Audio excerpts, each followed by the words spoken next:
Morning. How was the first day of the hearing? Well, the first day of the hearing was opening speeches, so everyone said what they had to say. Today we're getting down to the nitty-gritty, examining the evidence. The defence won't be speaking today, it will be totally prosecution. In the afternoon, I think the victims will start making their presentation, and we will start on Thursday, because at the present moment in time, the schedule is that there is a day off on Wednesday. This obviously was in anticipation of the possibility that the former president could actually attend the hearing. Now that's not the case. It will give us an extra day to prepare our submissions, which will start on Thursday and conclude on Friday. And on Friday there will also be the closing submissions and the yearly review of the former president's detention. This is Angela from News 5 and One News. Yes. What do you have to say to those saying that you involving or mentioning President Bongbong Marcos in your opening statement yesterday is irrelevant to the case?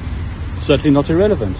Why do you say so? It's certainly not irrelevant because we have alleged, as you heard yesterday in the opening submissions, that President Bongbong Marcos is behind this whole escapade, the funneling of witnesses to the International Criminal Court.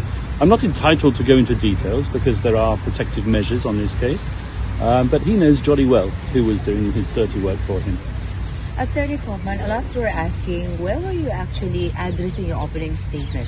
Is it to the ICC or who's your audience in your opening statement? My they audience, were saying it's for as in all of these the cases, my audience is principally the judges of the International Criminal Court. I'm not making a political speech, but because of the nature of the case and the nature of all the cases at the International Criminal Court, there is, by their very nature, a political element to them. They were saying it was actually an appeal to emotional speech, but you did not actually. Well, of course it's an appeal to emotional speech. They've taken the most popular president in the history of the Philippines. They've extrajudicially renditioned him. I'm talking about the Constitution, the law of the Philippines, to a non-Filipino court, and he's standing trial here. It was just the first day, but the prosecution is already confident that's going to be a confirmation and that you would proceed to the trial. Well, we'll see what happens. We haven't made our case yet. Yeah. On the issue on hyperbole or taken out of context words of former President Digo Duterte, victims are saying they're sad and disappointed, and they feel that the lives of their kin or their family is not a joke.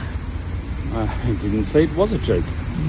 I grieve the loss of life wherever it may occur, and so does the former president. But you talked about emotive speeches.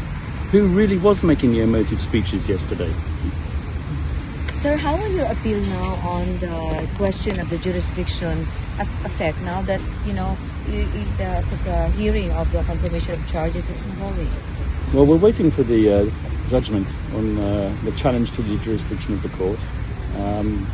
We expected it to be rendered before the hearing on the confirmation of the charges. It wasn't, but then, as I've told you in previous interviews, it's not my position to tell the judges how to order their diary. Were you able to talk to former President Duterte after the opening statement yesterday? Yes, we were. The whole defence team spoke to him, and we gave him a rundown and a briefing of what was said, and he was happy. What was his reaction? Yes. He was happy. What did he say, Attorney Nick? That he was happy. Just that? Just that. I'm not going to go into exactly what was said between us. There is a certain concept called attorney-client privilege, but I can assure you that he's extremely happy with the way things are going at the present moment in time. Was he able to monitor, Attorney Nick? Did you watch it? No. You just informed him the development and what happened. I think he made his view clear with respect to the proceedings in his waiver. All right. How is he, Attorney Nick? He is always good spirits. He's an 8-year-old man. He has all the conditions which one would expect of an 8-year-old man, with the extra conditions which accompany his cognitive state. All right, so we'll Thank you. For a presentation of evidence. Thank you, Attorney Good morning. Nick. Good morning. All the best.